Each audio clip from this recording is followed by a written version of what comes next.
Have you ever wondered what really happens when you double-click a program icon? It feels instant, but behind the scenes, a fascinating sequence of events unfolds. Let's break it down using a simple analogy. Logistics. Imagine your computer's hard drive as a massive warehouse. Every program, every application you've installed is like a detailed manifest sitting quietly on a shelf. This manifest, let's call it a static manifest, lists everything needed for a delivery, what items to move, how many, and where they should go. But on its own, it's just a piece of paper. It's static, inactive, just waiting. So you move your mouse and double-click the icon. What is that action? Think of it as placing a dispatch order. You've just told the system, hey, I need this specific manifest activated. Get it moving. This order doesn't go directly to the manifest itself. Instead, it goes to the central hub of the entire operation, the operating system, or our dispatch center. The OS dispatch center is the brain of your computer's logistics network. It receives your order and immediately springs into action. Its first job is to find that static manifest in the vast warehouse of your hard drive. Once found, the real magic begins. The OS can't work with the program while it's still in the warehouse. It needs to bring it into the main operational area. This operational area is your computer's RAM, or random access memory. Think of RAM as a bustling loading dock and sorting facility combined. The OS copies the program from the slow, long-term storage of the hard drive into the fast, short-term workspace of RAM. This move is crucial. It is like taking the manifest off the shelf and bringing it to the active floor where workers can read it and prepare the shipment. The moment the program is loaded into RAM, it undergoes a fundamental transformation. It's no longer a static, lifeless file. It becomes a process. A process is a program in execution.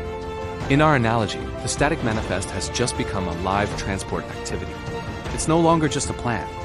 It's an ongoing operation with goods being sorted, packed, and moved. Now that we have a live process, the OS dispatch center's job gets even more complex. It's not just about starting the process. It's about managing it efficiently, alongside all the other processes running on your computer. Your web browser, your music player, your background updates, they are all separate live transport activities competing for resources. The OS has to play the role of a master logistician.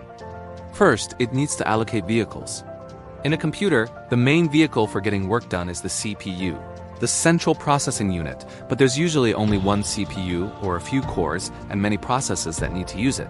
So, how does the OS manage this? It uses a technique called time slicing. The OS gives each process a tiny slice of CPU time, maybe just a few milliseconds.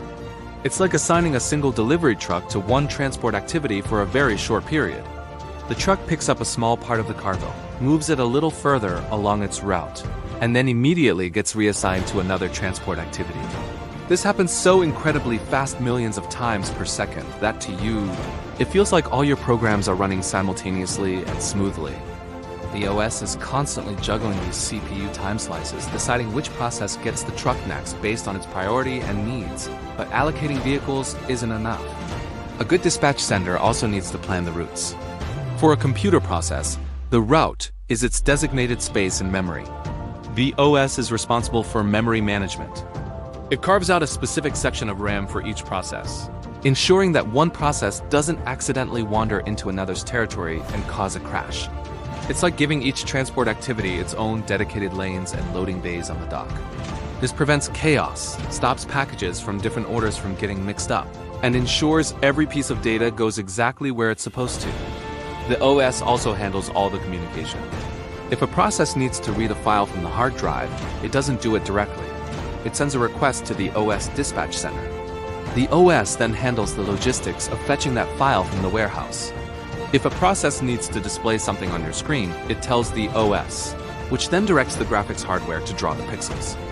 The OS acts as the ultimate intermediary, managing all interactions between the software processes and the physical hardware of your computer. Let's recap the journey.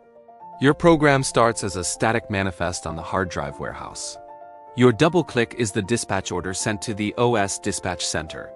The OS loads the program into the RAM loading dock, transforming it into a live transport activity or a process.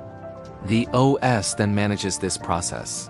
Allocating CPU time slices are delivery trucks, and managing memory space are transport routes to ensure everything runs efficiently.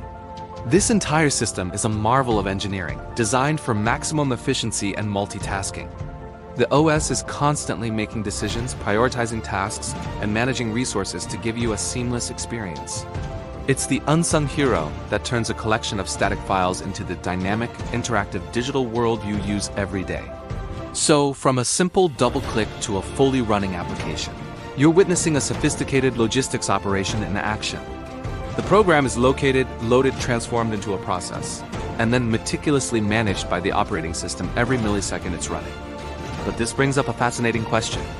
If our computers have such a sophisticated dispatch center managing everything so carefully, why do they still sometimes slow down, lag, or even freeze? If the logistics are so well planned, where do the traffic jams come from? We'll dive into that mystery in our next video. Thanks for watching. If you found this explanation helpful, don't forget to hit that like button and subscribe for more deep dives into how your technology really works. See you next time.